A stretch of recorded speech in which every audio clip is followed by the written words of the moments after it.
Did you know one machine gun was so deadly that Japanese soldiers called it the Devil's Typewriter? The Browning M250 caliber machine gun became America's ultimate weapon in World War II specific battles. This beast fired massive 12.7mm rounds at 850 shots per minute. It could rip apart Japanese Zero fighters in midair, punch through tank armor, and stop entire enemy charges with just one gunner. At Henderson Field on Guadalcanal, Marine gunners used these weapons to destroy wave after wave of attacking Japanese bombers. The gun's incredible reliability meant it could fire continuously without jamming, even in the brutal Pacific heat and humidity. Japanese forces learned to fear its distinctive sound.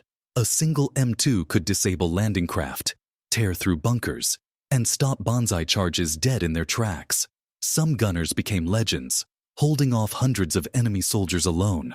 Originally designed by John Browning in World War I, this weapon proved so effective that American forces still use updated versions today. The Devil's Typewriter had written its name in history with bullets.